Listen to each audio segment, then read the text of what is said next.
भैया बड़े दिन के बाद एक वीर रस बिरहा गया कवि के कलम का बारूद, एक नई क्रांति, नई जवानी, नई कहानी सुनल लई, दिल दिमाग स्थिर कई के बिरहा रोज सुनेला हमरे आवाज में बहुत सम्मान देला लोग। तू लोग है भैया, आज जो कुछ भी है आपे लोगों के बदौलत है। जनता से बढ़न के दुनिया में बाना आपे लोग कलाकार के स्टार बनावेला। तो एक नई बिरहा, नई उमंग और नई रवानी के साथ उम्मीद भाई आप लोग पसंद कर ली। भूमिका से कैसे मास्टर?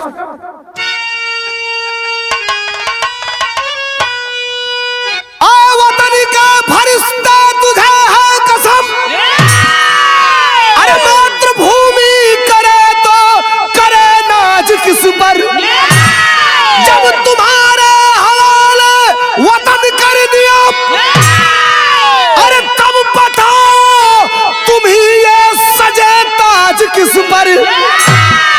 जो जवानी जमाने में करती कदर, अरे उस जवानी का जलवा दिखाओगे कब। अब जरूरत पड़ी है मेरे देश को, अरे सोलंकी गया गीत गाओगे कब।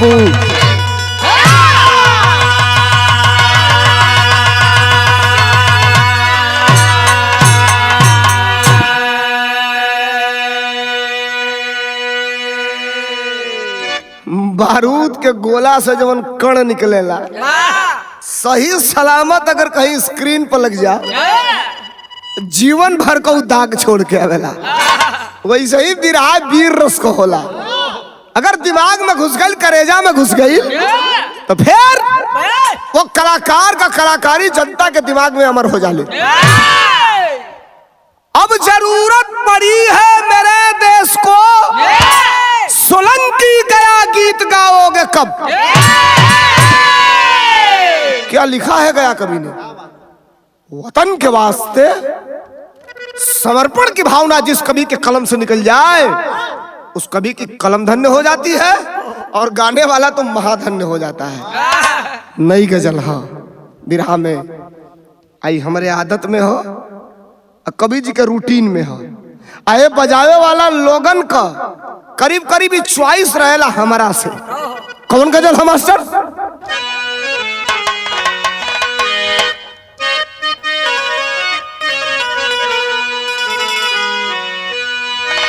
गजल है ऐ उरू से अजल,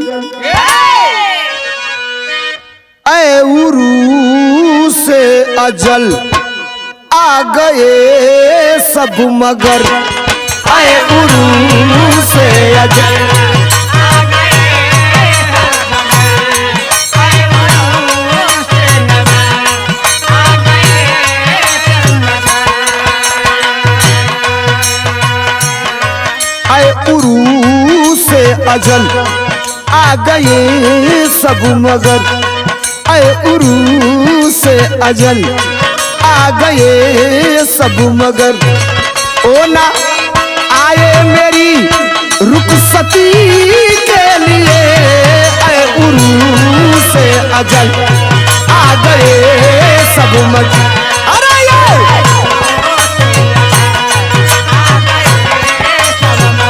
अरे वो ना आए मेरी रुखसती के लिए, ऐ उरू से अजल आ गए सब मगर। ए साहब, जब लिखने वाले की कलम क्रांति बन के लिखे, जब लिखने वाले की कलम ही क्रांतिकारी बन के लिखे, तब देश के प्रति ये लाइन लिखी जाएगी। क्या? देश है बंदगी, देश है जिंदगी, देश है बंदगी, देश है बंदगी,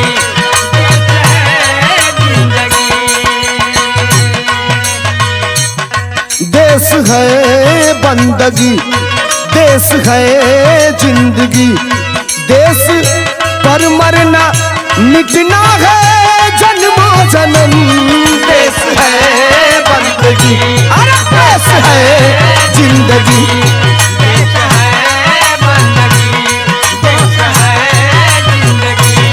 देश पर मरना मिटना है, जन्मो जन्म देश है जिंदगी, देश है बंदगी। देश है जिंदगी, देश है बंदगी, देश पर मरना मिटना है जन्मों जन्म। शहादत होने वाला केवल एक जन्म के लिए नहीं मरता, वो ईश्वर से गार्ड से कहता है कि मातृभूमि की रक्षा के लिए, जिसके शरीर में, जिसके देश में, जिसके लहू में मातृभूमि से प्यार हो, वो चाहता है जब जब जन्म लूं इस धरती पर, इस धरती माँ के गोद में, तब तब इस धरती के लिए काम आऊं। लेकिन ये वतन है, हिंदुस्तान है, देश आजाद हो गया, हम आजाद हैं। आजादी के बाद इस देश में हमारे देश के महापुरुषों ने देश को आजाद कराने के बाद भारत को संविधान दिया और उस संविधान से देश चल रहा है। कभी कभी ऐसा विरह गाने को मिलता है। और सुनिए, अब विरह की शुरुआत हो रही है। शायर का लाइन है विरह, कैसा ना मास्टर?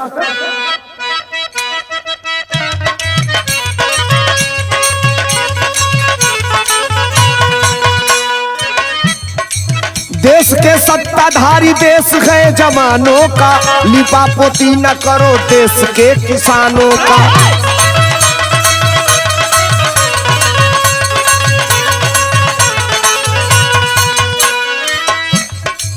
जहां विज्ञान अपनी करता है समीक्षा को, पास तो करता आधुनैतिक परीक्षा को।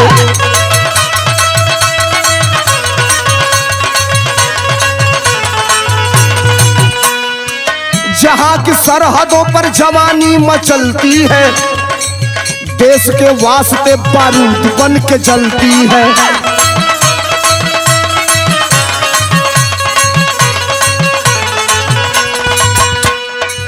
पंजाब प्रांत अपने उधम का परिचायक है, जहां से निकला था आजादी वाला नायक है।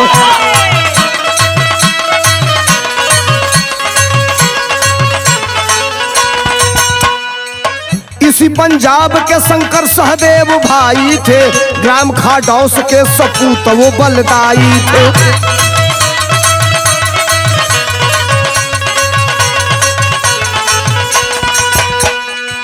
पिता दलजीत माता शीला की संतान सही, फौज में भर्ती हुए दोनों नौजवान सही।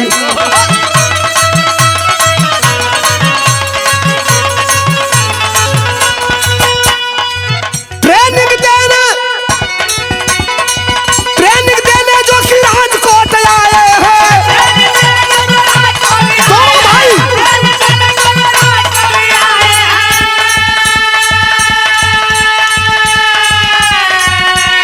अरे ट्रेनिंग देने, अरे जो कि राजकोट आए हैं, तिरंगे झंडे के नीचे कसम उठाए हैं।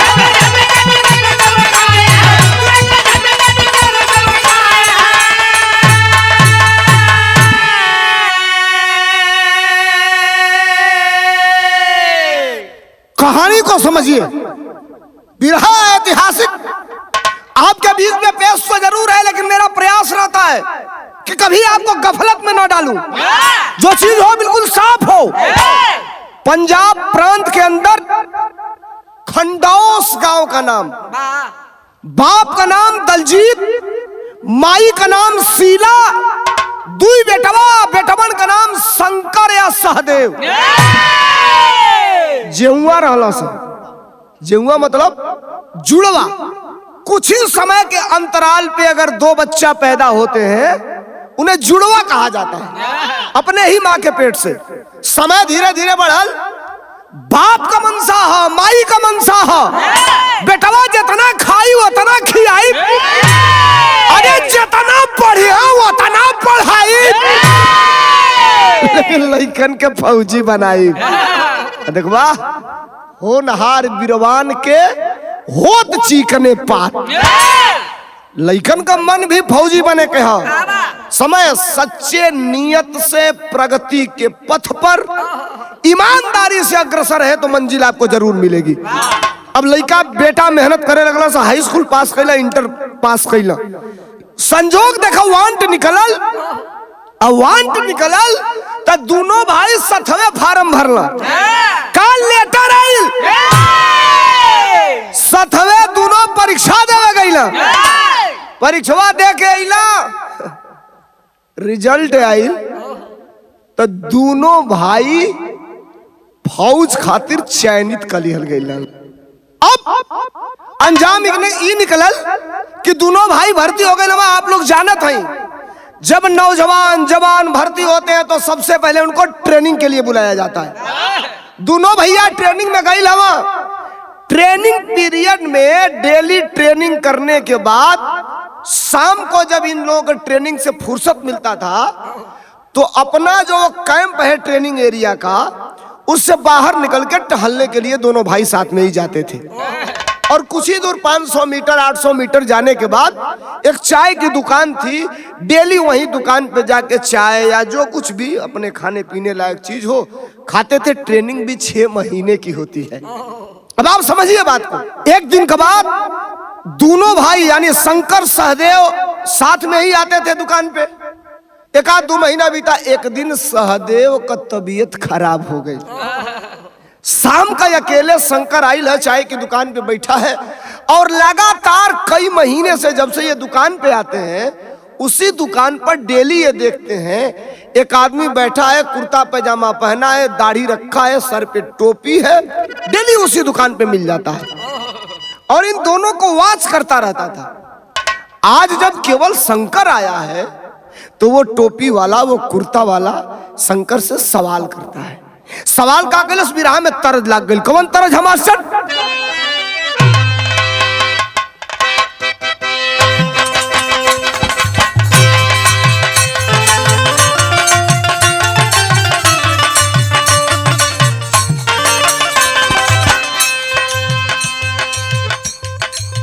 तरज मेहरारू के दिल का वेदना हो। रात का 12 बजे अगर कोयलर बोली चालू कर दे,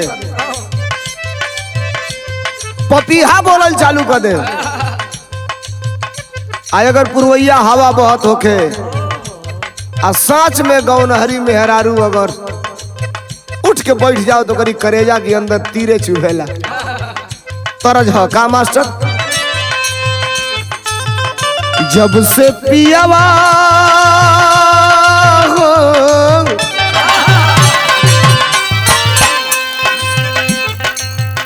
जब से पियावा गईले परदेस, जब से पियावा गईले परदेस जियरवा लागे ना हो,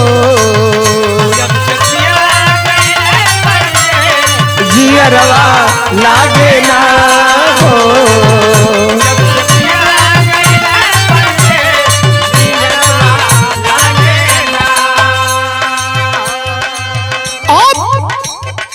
वो कुर्ता वाला आदमी जो डेली बैठा है शंकर को अकेले देखा, पूछ दिया भैया साथ में आप दोनों लोग आते हैं, चेहरा एक ही जैसा, शक्ल एक ही जैसी,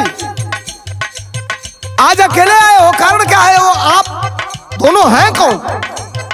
शंकर कहा साहब मेरा नाम शंकर और जो मेरे साथ आते हैं वो मेरे भाई हैं, उनका नाम सहदेव है। तो ये भैया आज अकेले का है इला। अकेले का कारण ही हो कि उनका तबीयत खराब है, आज ना आइला। तो कौन तो ये बतावा रहे वाला कहाँ का हवा? लोग बुरा मत मन, यहाँ कुछ पूछा था ही कई दिन से तो लोग के देखिला। शंकर बतावत हम का बतौलन?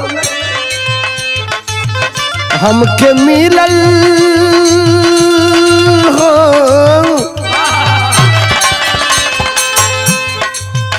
हमके मिलल बजिनगी में देश, तो हमके मिलल बजिनगी में देश, दूसर कुछ चाही ना हो, दूसर कुछ चाही ना हो।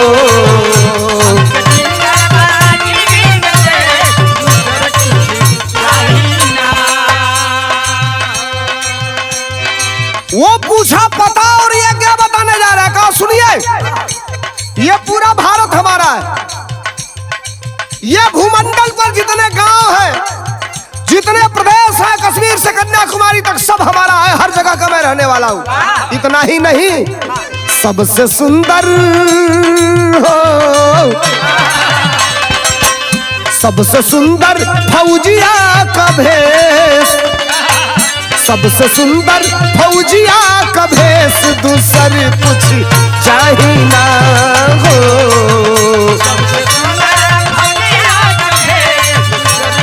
अरे जिया बहादुर,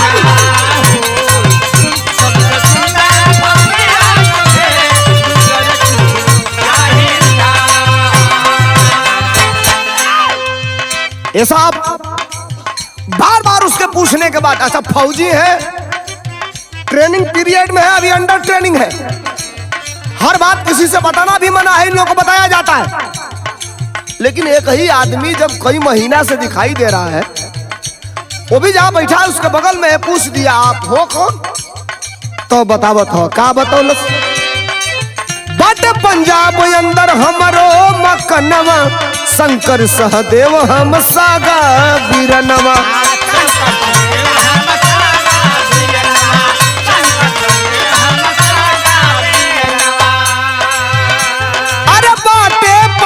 अंदर हमरो मकनवा, शंकर सहदेव हम सागा वीरनमा।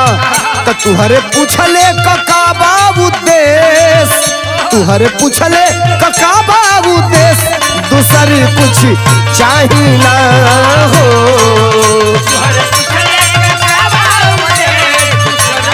जिया बहादुर,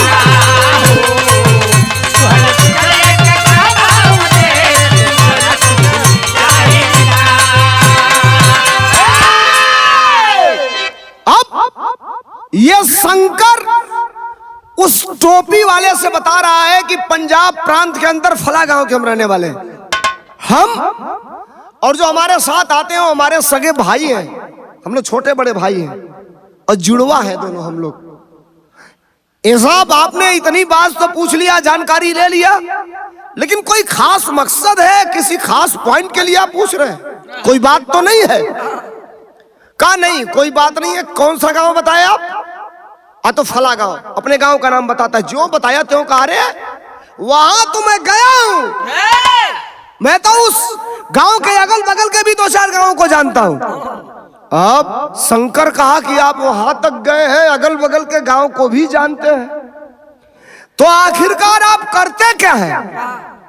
हंसने लगा बड़ी तेज वो टोपी वाला और हंस के टाल दिया। कहा भाई साहब फिर किसी दिन बैठेंगे, बात होगी तो हम बताएंगे मैं करता क्या हूं, मेरा काम क्या है। अब ये शंकर चाय पी के आया, रात भर इसको नींद नहीं लगी है, सुबह होते होते यह बात अपने भाई सहदेव से बता दिया कि एक आदमी है, वो कहता है कि हम अपने गांव को भी जानते हैं, यानी हमारे गांव को। हमने पूछा क्या करते हो, तो कहा कि किसी दिन बैठेंगे तो बता देंगे। तबीयत सहदेव की आज भी ठीक नहीं है। फिर आज शंकर शाम को जाता है, ट्रेनिंग के बाद बैठता है और चाय काहे लिए पिए, जो ही उस आदमी को बैठा देखता है, कहता साहब जरा किनारे आइए, लेके गया और कहा कि आप करते क्या हैं? कल बड़ा सस्पेंस में हमको आपने रख दिया। कहा देखिए जब आपने पूछ ही लिया तो मेरा मेन काम है, मैं करोड़पति बनाता हूं। सन्न हो गई पूरी बॉडी। कहा साहब दुनिया में अधिकारी बनाने वाला आदमी हमने देखा था और कुछ बनाने वाला आदमी हमने देखा था, आप कह रहे हो कि मैं करोड़पति बनाता हूं, करते क्या हो? कहा अगर तुम भी करोड़पति बनना चाहते हो तो ये चुटकी बजाने का काम है, मैं करोड़पति बना दूंगा। करना क्या पड़ेगा? कहा अगर बुरा न मानो, कलेजा मजबूत करो, दृढ़ संकल्प लो कि जो मैं कहता हूं वो करोगे, और मैं गारंटी दे रहा हूं कि मैं तुम्हें करोड़पति बनाऊंगा, तब मैं इस बात को बताऊंगा। तरज बिरहा में लाग गई। कौन तरज है?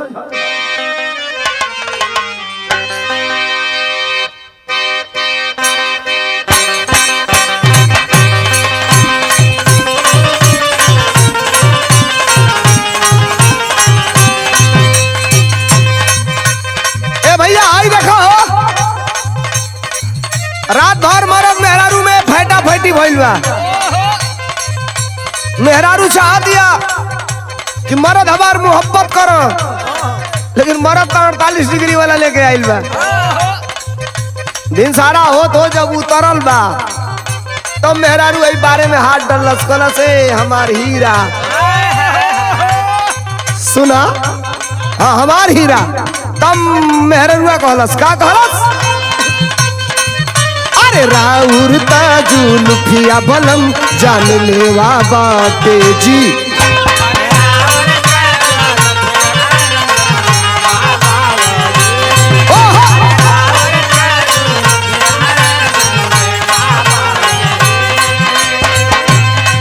अरे बोलिया तानी खाई पाँच मेवा बाटे जी।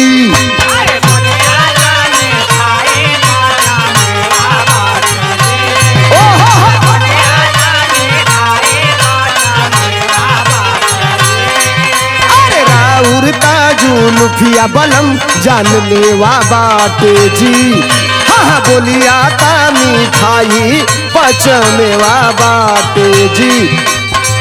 रौरा में झकास, अरे रौरा में झकास कपड़ा करिया लागेला। रौरा में झकास कपड़ा करिया लागेला। सवरिया सवरिया सवरिया बढ़िया जन बनाई बड़ा बढ़िया लागेला। सवरिया अरे जिया भैया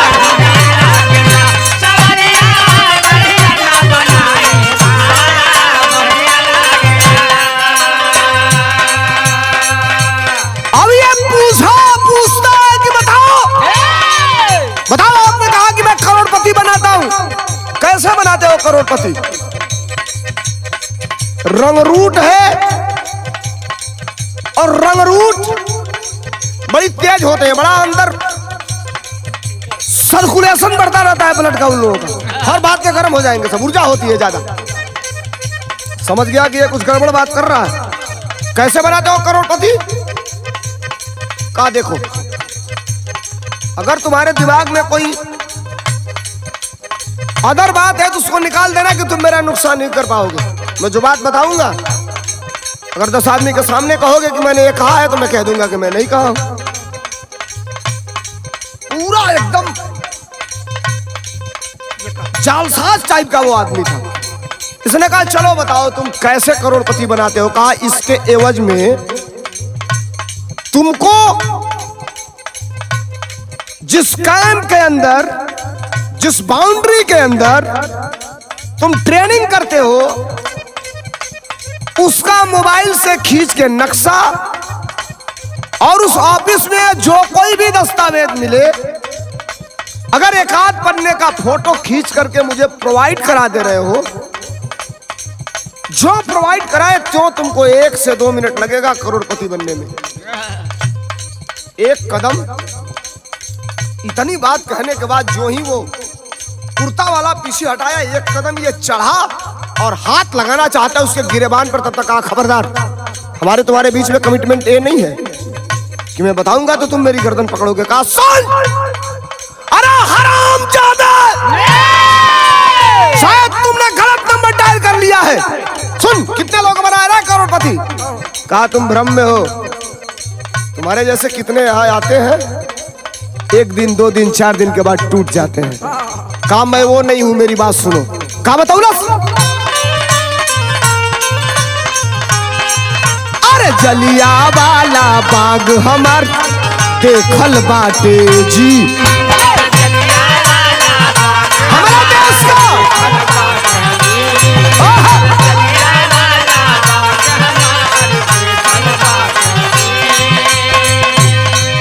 अरे अमृतसर पंजाब पूरा घूमल बाटे जी।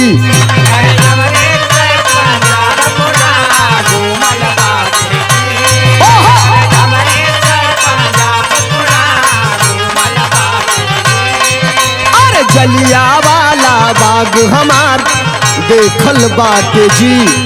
हाँ अमृतसर पंजाब पूरा घूमल बाटे जी। थोड़ा मेहनत ज्यादा हम तो अकिल लगाईला,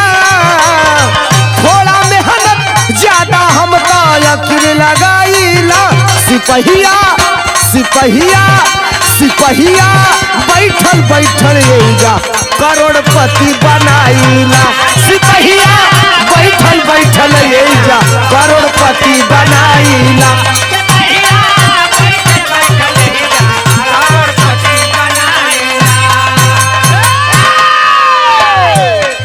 दोनों के बीच की ये बात है, जरा समझिएगा। मामला एकदम संगीन पे है। वो चाहता है कि मैं झुका दूं, ये सिपाही कहता है कि तुमने हमें ललकारा है या तुम्हें हमने लालच दिया है। ए भाई अंजाम का निकलल कैसे बनावेला पूछे भगवान पढ़ी लिखल मुल्ला जी सिपाही का मन भाग गया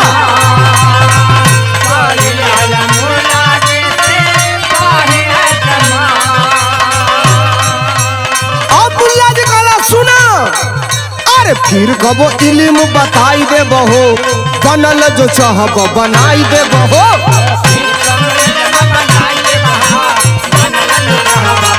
बनाई दे बहो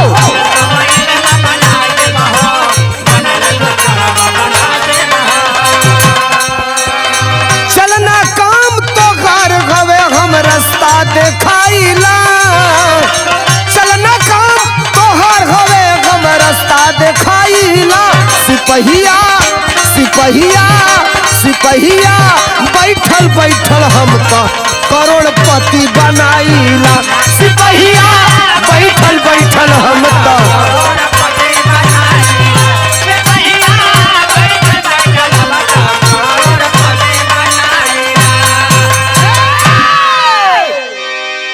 समझिए बात को।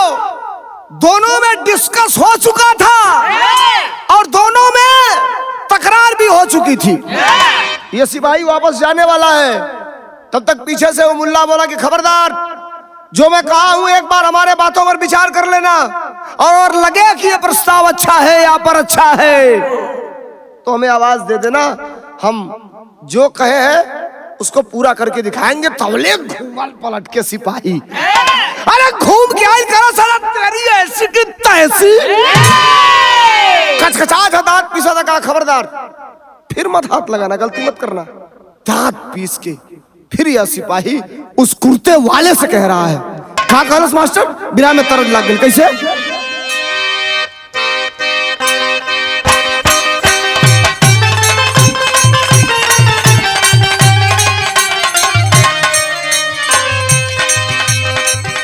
अब भाई ने देखा कबो कबो मर्दन का आदत बिगड़ जाला। जैसे हमारियों साथ है कुछ लोग बा दिखते कुछ और हैं अंदर से है कुछ और। मेरा रू अपना मर्द से कहले रहा का कहलस अरे जाए पिया जवानी खमार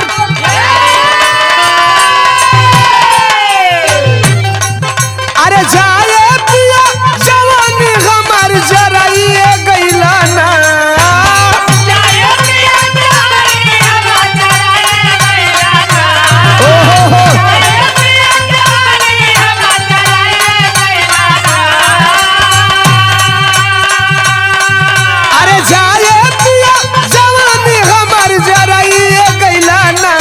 एगो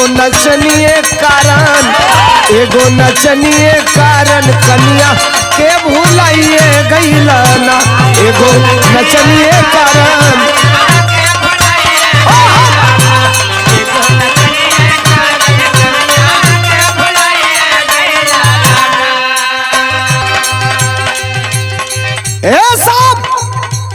ये आगे बढ़ रहा है वो पीछे खसक रहा है। यानी दुकान से थोड़ा सा ओझल हुए ये रुक गया। कहा सुनो आज के बाद मंसूबा अपना साफ रखना और शुक्र मनाओ कि हम अकेले हैं, भाई नहीं है साथ में। दूसरी बात अब मनसा हमारी दूसरी थी तुम्हारे प्रति, लेकिन आइंदा इस देश के प्रति गलत मंसूबा मत पालना। सुनो का कहलस थूक रहे हैं तुम पर गम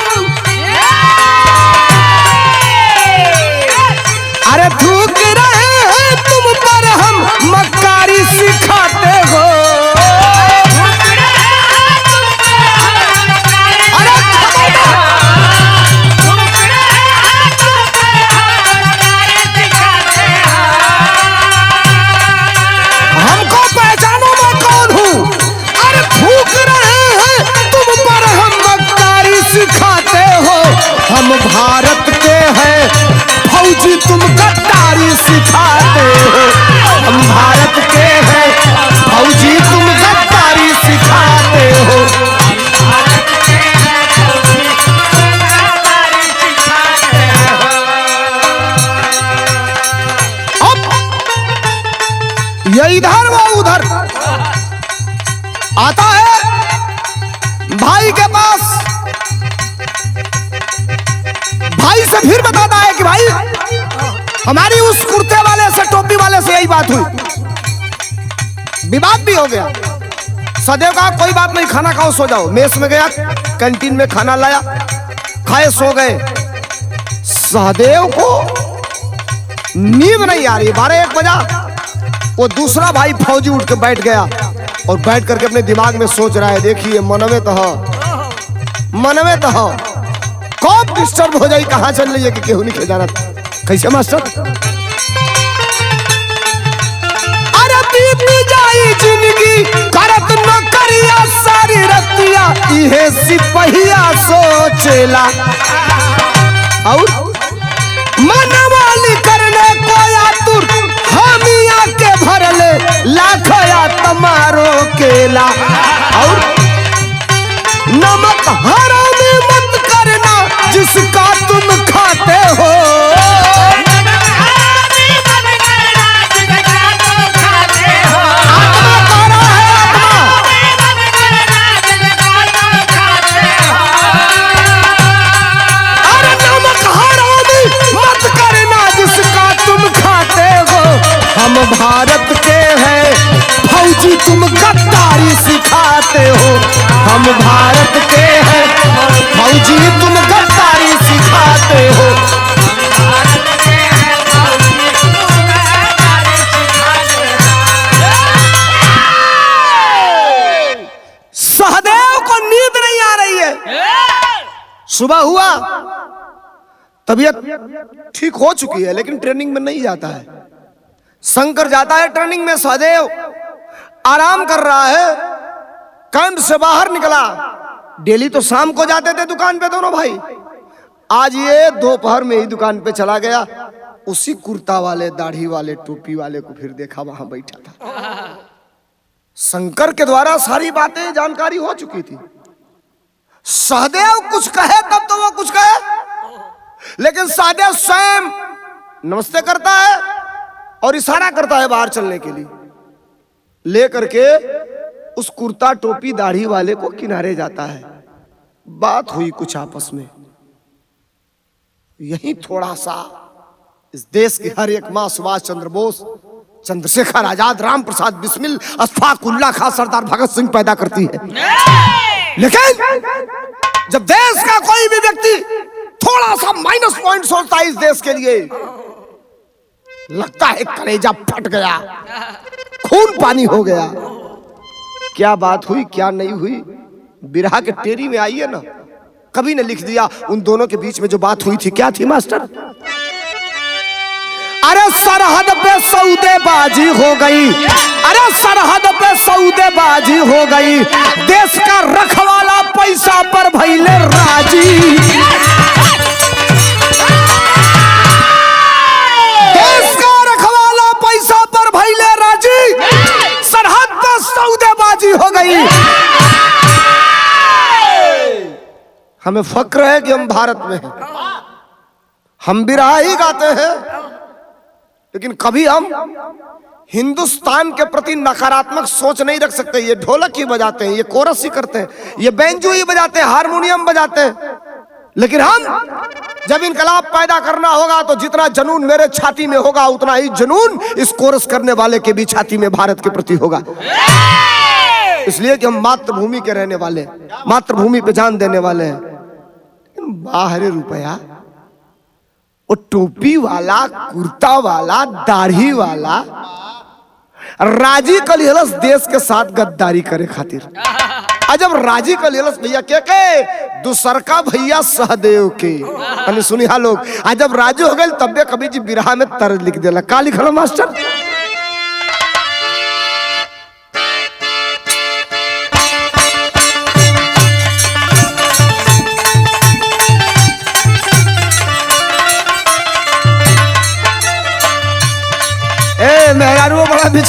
चीज होली सा। मर्दे के कबो कबो कहिया से हमार हीरा हवा, हमार सुग्गा हवा, हमार लालमोहन हवा, हमार फेफड़ा हवा। आ कबो कबो हई मेहरारू मर्दे के का बनावतिया तनी सुनी। हालो का मास्टर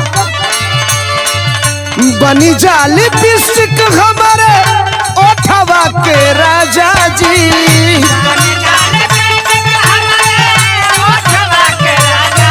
बन जा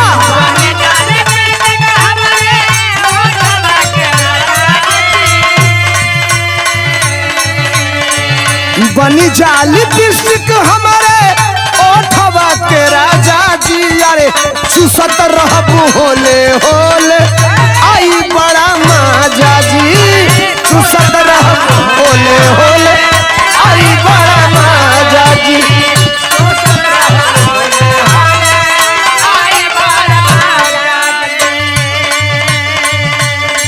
अब होई देखा या भैया रुपया में कितना ताकत हो तनी सुनी हा। लिखेगा तो कभी जी लिख दिया, लेकिन हम गाई कैसे है साहब, ये भी दिन देखना पड़ रहा है इस देश को, वो भी पैसे के चलते। का भाई मास्टर देश का फौजिया गद्दार बन गईले हो,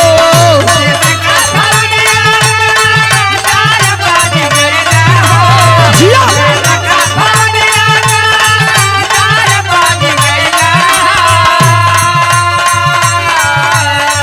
देश का फौजिया गद्दार बन गईले हो। यारे खुफिया जानकारी काफी दुश्मन के बतैले हो, खुफिया जानकारी काफी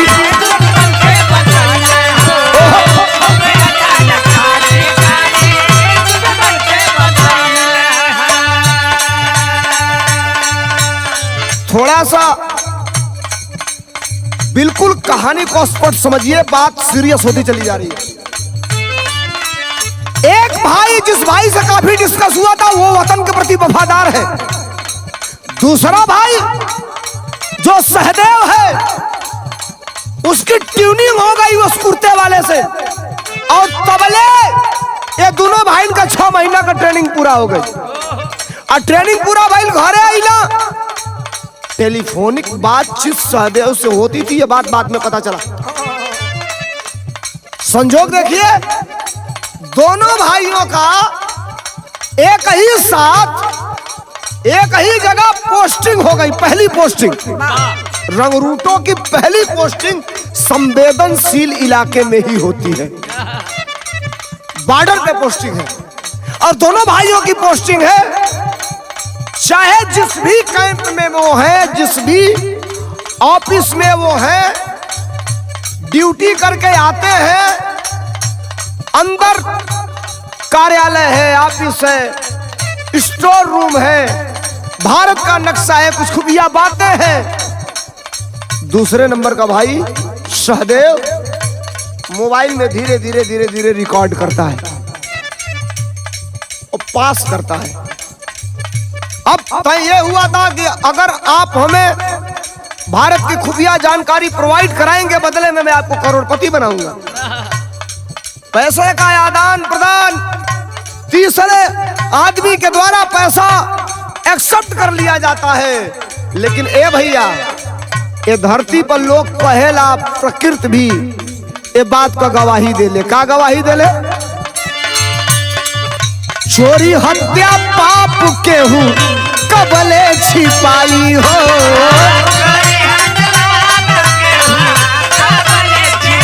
ना छिपाई।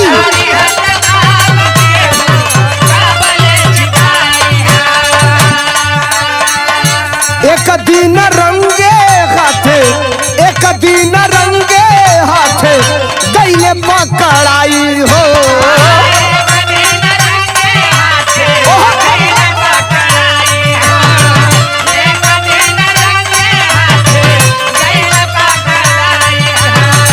अमृतसर जेलावा में कैदी बन के अइले हो, अमृतसर जेलावा में कैदी बन के अइले हो। यारे खुफिया जानकारी काफी दुश्मन के बतैले हो खुफिया जान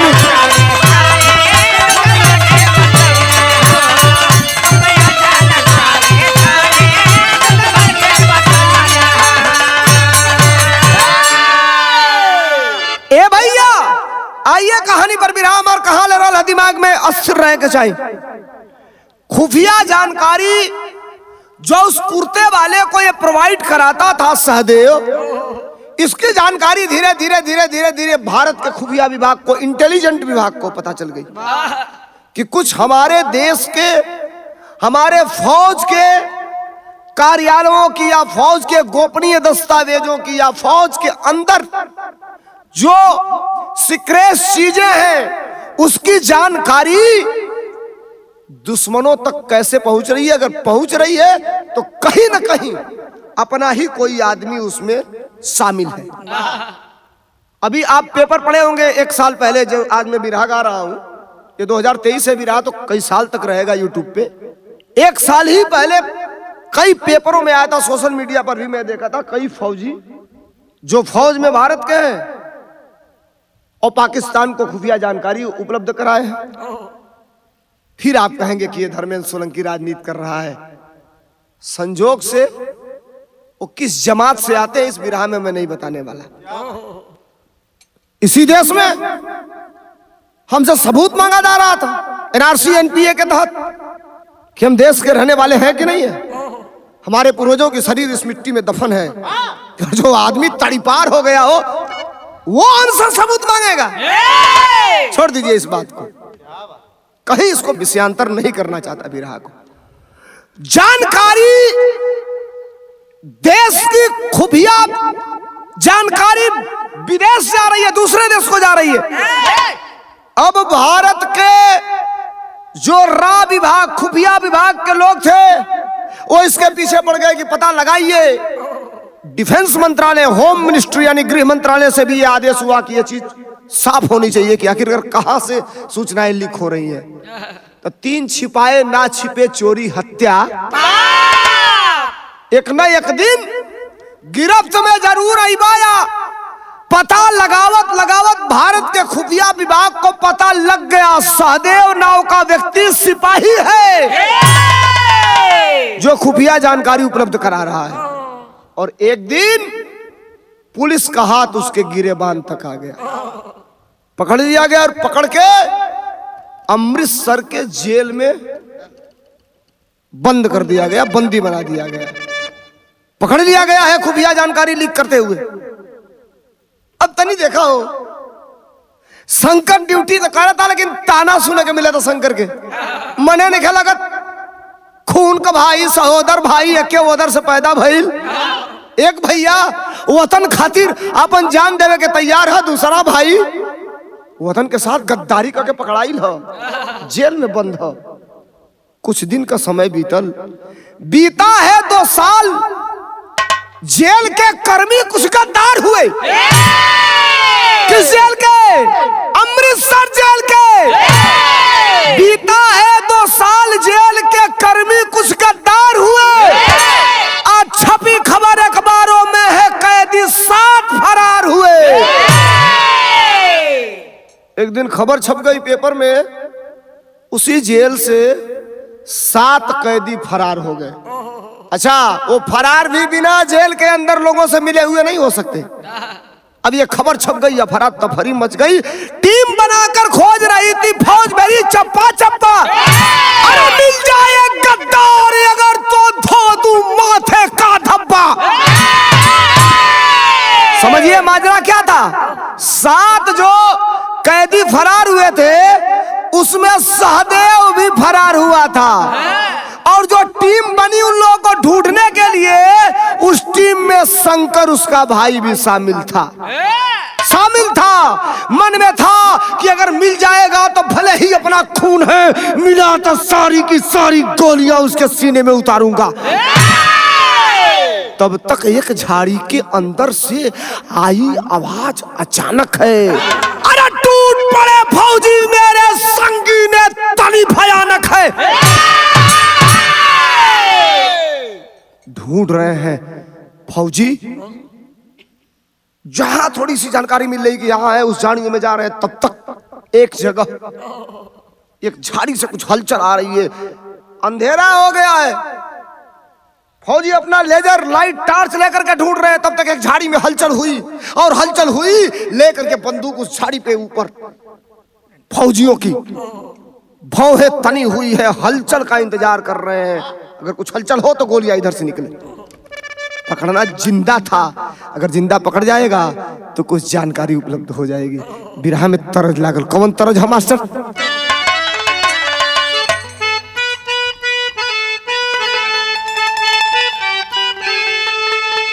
हाई तरह सुना, अभी कुल बिरहा से विलुप्त होता है, लेकिन असली बिरहा वो जो में कुल तरह समाहित रहे। पुरान तरज है लेकिन वजन आज भी एक कायम हो, हल्लुक तनिको नहीं क्यों भाई मास्टर? कैसे? अरे कोठे ऊपर कोठरी, हलवाइया का दुकान, अरे हाथ से लड्डू छूट गई, हलवाइया मारे पान किरिया लैला, हो किरिया लैला बहलम अबही नादान।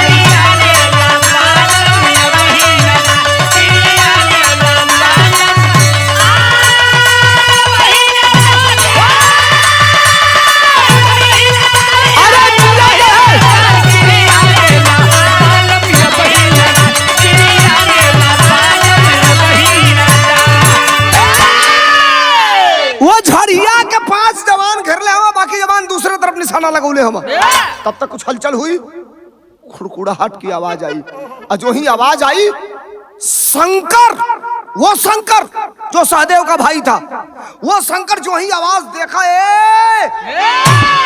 नाल ऐसे थोड़ा सा नीचे सटाया, कुछ है उसके ऊपर ही ये नाल सटी, ट्रिगर पर उंगली है, तब तक आवाज भी नीचे से आई, झाड़ी से।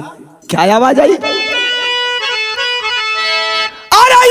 फोटी लेके शंकर जैसा खड़ा हनुमान, अरे पता नहीं किसके हाथों से, अरे किसकी जाए जान, बतिया तबले, हो बतिया तबले, हाँ बतिया तबले, बोला नीच बेईमान।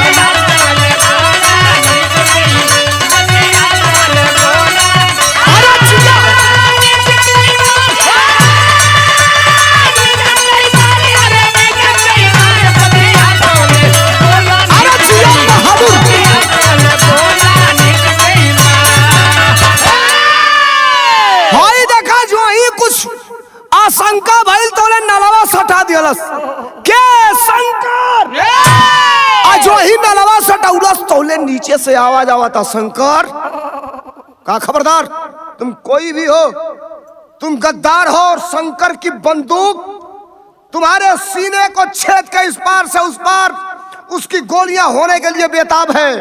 हम तुम्हें ऐसी मौत नहीं मरने देंगे कि आसानी से मर जाओगे। तब तक कहा भैया नखड़ा मत बनाओ, हिमाकत मत दिखाओ, हमदर्दी मत दिखाओ। कहा क्या कहलस? नीचवा वाला कहलस, अरे हम तो सहदेव हई चिन्हा ये भैया। कौन? सहदेव। धीरे से बोला, का तेज बोलो, कहा सहदेव। तब तक और साथी दौड़ के आए, कौन है? ये मार गोली मार, ये मार गोली। का खबरदार, एक आदमी गोली नहीं चलाएगा। कहे ये तेरा वही भाई है ना गद्दार? का सुनो, भाई नहीं है, मार दोगे मर जाएगा, मर जाएगा तो कुछ जानकारी तुमको नहीं मिल पाएगी। तो लाइन ऑर्डर हाथ में, लेने नहीं लेने का दोनों अधिकार हम लोग के पास है, इसलिए कि सीरियस मामले में हम लोग हैं, गोली मार भी सकते हैं, लेकिन अगर ये जिंदा रहेगा तो बताएगा। बात यहाँ भाई की नहीं है। तब ले नीचवा से बोललस, ओहू का बंदूकिया ऐसे खड़ा भइल, चार गो साथी चिल्लाई ना कि मार दे ये गोली, ये मारे इससे पहले इसको मारो। चिल्लाई तो ले नीचे से, का चिल्लाई? अरे हम तो सहदेव हई चिन्हाए भैया, अरे भाई होके काहे हमसे बनला मुदैया।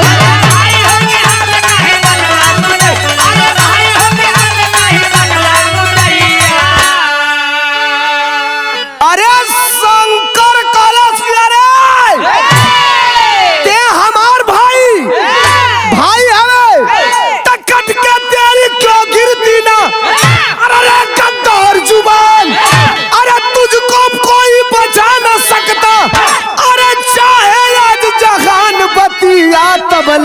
हो बतिया तबले, हो बतिया तबले बोला नीच बेईमान।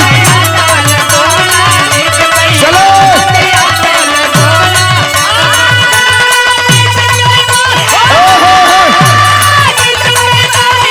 जिया बहादुर।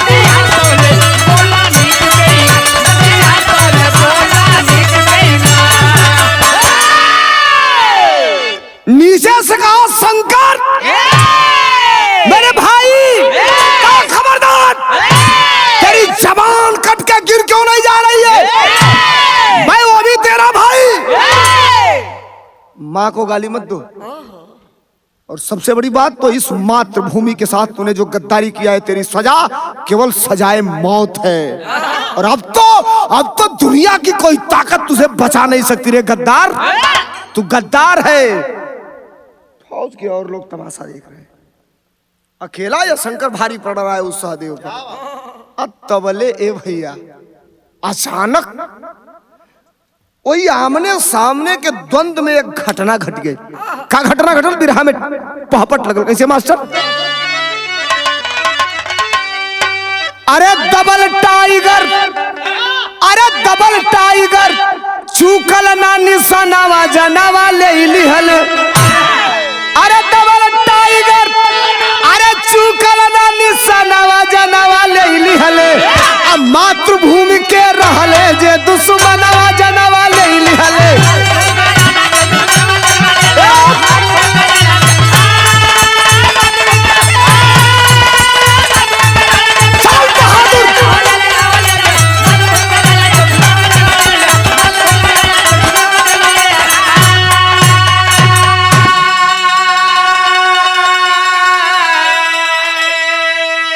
नीचे जो भगोड़ा गद्दार है उसका बंदूक से फायर हुआ, और जब फायर हुआ तब तक सिपाही कहाँ बनिया। अरे बनाई क्या निशाना, तड़ तड़ तड़ तड़ तड़ तड़ तड़ तड़।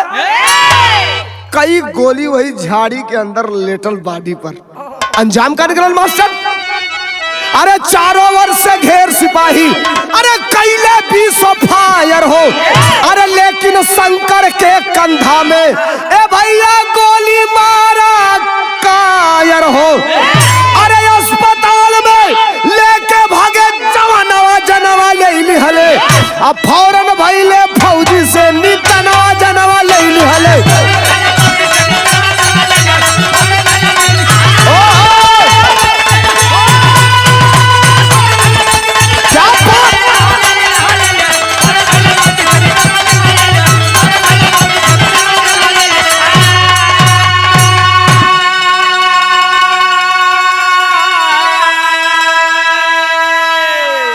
अस्पताल में लेके भगे जवानवा जनवा ले लिए।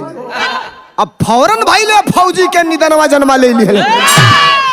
नीचे वाले की हरकत, एक गोली चली थी और वो गोली शंकर के शोल्डर को यानी कंधे को ठीक छेद के इस पार से उस पार हो गई। और तब तक 20-50 गोलियां फौजियों की तड़तड़ तड़तड़ तड़तड़ तड़तड़ पूरे बॉडी का 1 इंच जगह नहीं बचा जहां होल न हो गया हो उस गद्दार के शरीर में।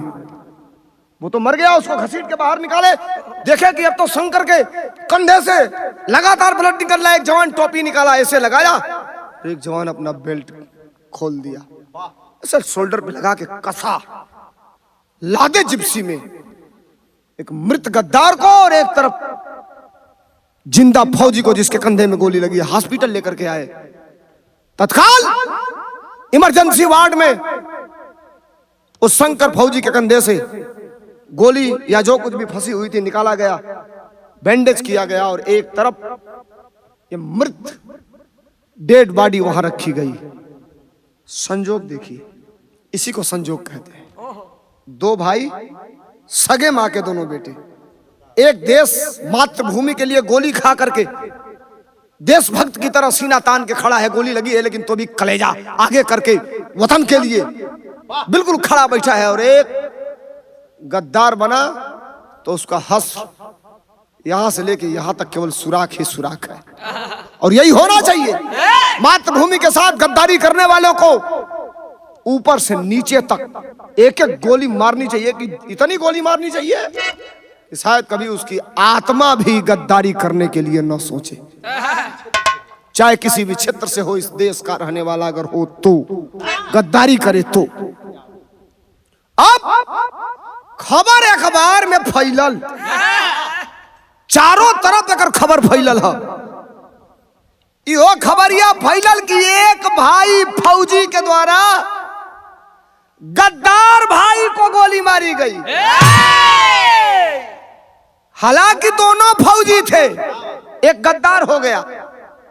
अब इसकी सूचना जब चारों तरफ जाती है, ये तो मर गया है दूसरा सहदेव, और शंकर अभी घायल है। बिरहा के आल्हा में बताओ कैसे मास्टर?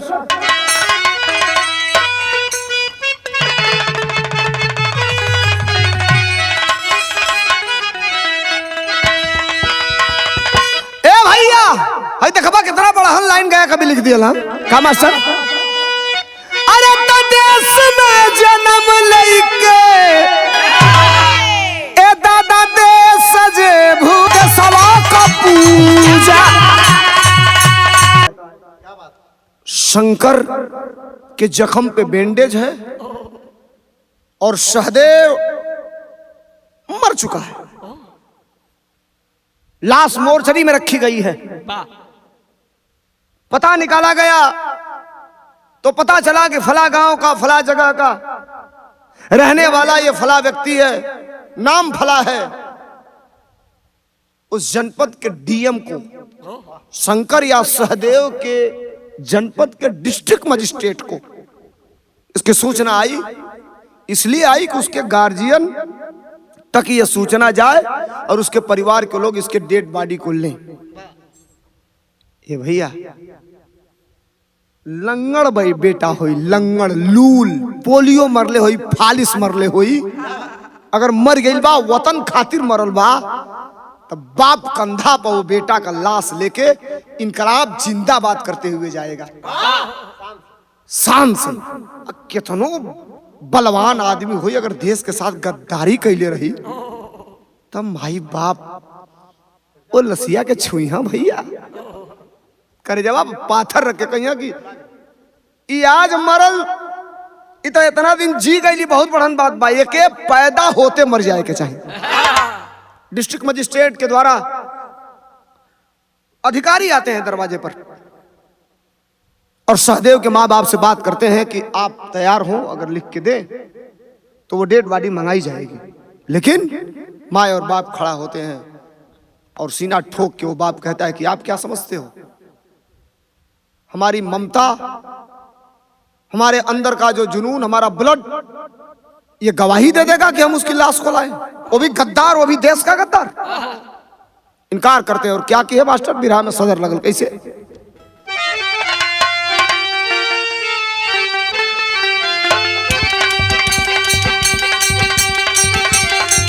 अरे लाश माई बाप सहदेव का ना लिहाले,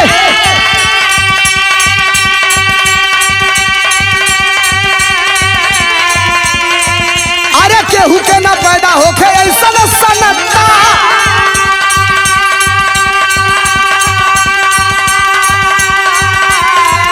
अरे माई का बयान सुन के सहमे फौजिया,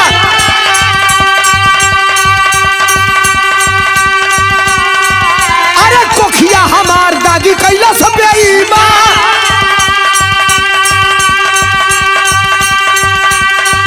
अरे लवारिस लाश सरकार के हवाले,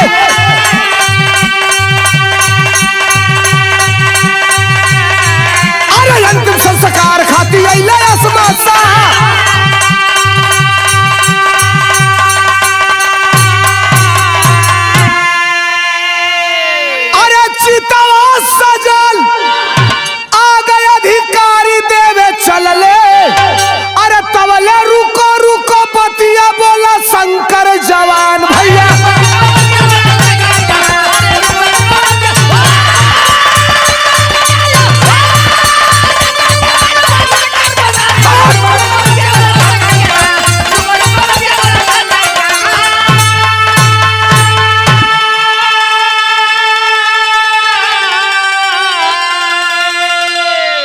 माँ बाप मना कर दिए। माँ ने कहा कि मेरे कोख को दागदार कर दिया ऐसा बेटा, बेटा कहने में मुझे शर्म आती है, ऐसा हमें मंजूर नहीं। वो पैदा होते ही अगर मर गया होता तो मेरी कोख धन्य होती आज। पिता ने कहा ऐसे गद्दार के शरीर पे मैं थूकता हूं। अब ये नियम है फौज का या हमारे देश का, आतंकवादी भी अगर मारा जाएगा तो उसका अंतिम संस्कार हमारे देश की फौज करती है। अगर भारत के मिट्टी में है तो, हिंदुस्तान के सर्किल में है तो, ये तो हिंदुस्तान का ही था, गद्दार हो गया था देश का। अब फौज के अधिकारी श्मशान घाट पर लेकर के जाते हैं। इस विरहा को मैं कैसेट में गा रहा हूं, मंच पे सुनिएगा, विस्तार से बताऊंगा। अधिकारी लेकर के जाते हैं और फौजी अगर मरता है तो शस्त्र उल्टा करके सलामी दी जाती है, फायर होता है, मातमी धुन बजती है। लेकिन ये तो गद्दार था, इसमें कहा कोई सलामी दी जाएगी या कोई मातमी धुन बजेगी। चीता सजा दिया गई। एक अधिकारी जो ही सहदेव यानी गद्दार सहदेव के चिता में अग्नि जलाने के लिए आगे बढ़ता है, तब तक वो शंकर उसका भाई था तो भाई, लेकिन ये हिंदुस्तान के प्रति वफादार था। वो भाई गद्दार था। खड़ा होकर के कहा कि रुकिए साहब, चिता में आग ही देना है ना, तो ये हिंदुस्तान है और हिंदुस्तान की मिट्टी हमेशा मोहब्बत सिखाती है, हमेशा अमन चैन और का संदेश देती है। जिसका इस धरती पर कोई नहीं रहता है उसका भी हम लोग अंतिम संस्कार करते हैं। हम इस चिता में आग देना चाहते हैं, लेकिन भाई के हैसियत से नहीं, वतन के एक सिपाही के हैसियत से। और ये साबित करना चाहते हैं, अरे गद्दार, तुमने चंद रुपया के खातिर अपने मां के अस्मत को बेचने का काम किया था, तूने सौदा कर दिया था। लेकिन देख देख, इसी मातृभूमि के बेटों ने तेरा हस्र क्या किया, तेरी बोटी बोटी हो चुकी है चीड़ फाड़ के बाद। लेकिन तेरे चिता को अग्नि भी मैं इसलिए दे रहा हूं, तू जलेगा तो जरूर, लेकिन दुनिया देखेगी एक भाई जो गद्दार हो गया था उसके सीने में गोली मारकर और अपने फर्ज को फिर पूरा कर रहा है। हम तुझे सलामी नहीं देंगे, हम तुझे सलाम नहीं करेंगे, थूकेंगे तेरे ऊपर, लेकिन जो कर्म है उस कर्म को पूरा करेंगे। बिरहा के खड़ी में लिखल गया कैसे मास्टर,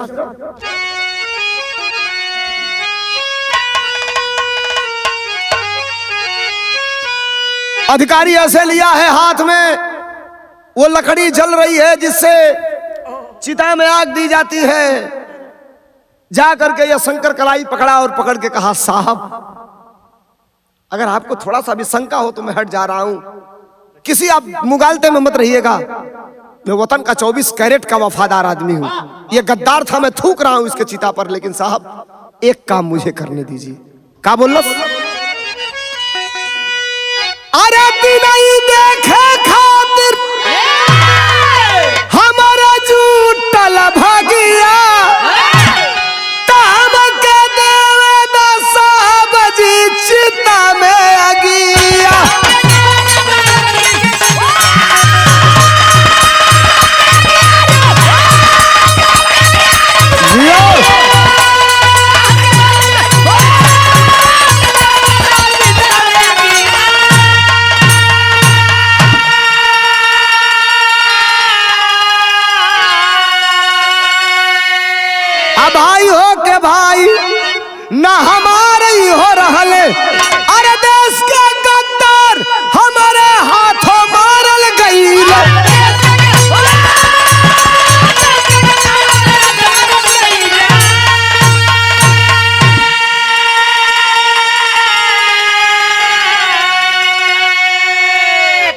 खूनी रिश्ता में लागल बा खूनी दगिया, हमके देवे दा साहब जी चिता में अगिया। भाई था, मैं क्या जानता था कि ये भाई गद्दार हो जाएगा। अगर हो गया तो गद्दारी का हस्र मेरी बंदूक ने उसके कीमत को चुकाया, पूरा किया, उसके सीने में गोली मारा। और साहब दुश्मन भी मरता है अगर उसका कोई नहीं रहता है तो हम उसके चिता में आग देते हैं। जल गया, धू धू करके स्वाहा हो गया, खत्म हो गया उसका नाम, वही अस्तित्व खत्म हो गया। देश के साथ गद्दारी करने वाले का यही हस्र होना चाहिए, चाहे कोई भी हो। वतन से बड़ा इस देश के लिए कुछ भी नहीं है। एक भाई वफादार, एक भाई गद्दार, दो फौजियों की कहानी है। बिरहा के अंतिम में सरकार ने शंकर को 26 जनवरी के दिन भारत सरकार के द्वारा क्या दिया गया मास्टर? कैसे? अरे शंकर के भैया वीर चक्रवादी आइल, अब फौजी के सम्मान में तिरंगा लहराइल।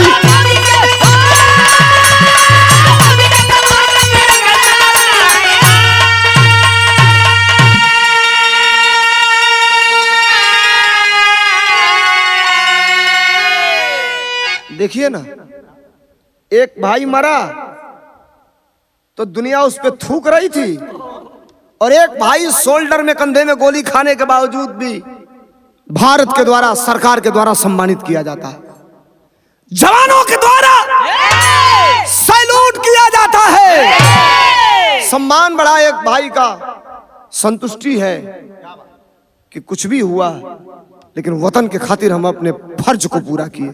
यही होना चाहिए, यही होना चाहिए, चाहे अपना ही खून क्यों ना हो।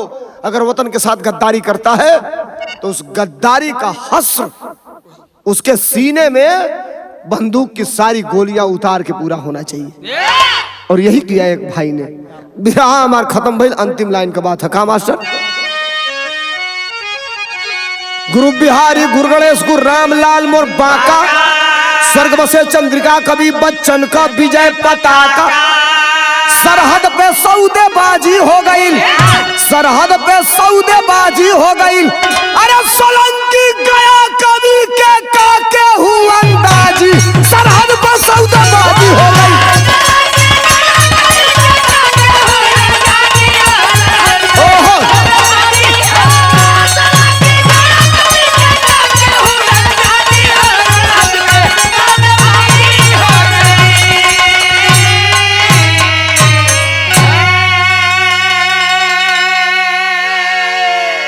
बिरहा कैसन लागल कमेंट करके जरूर बतावल जाई, आशीर्वाद देहल जाई, चैनल के भी सब्सक्राइब कर जाई। बहुत धन्यवाद।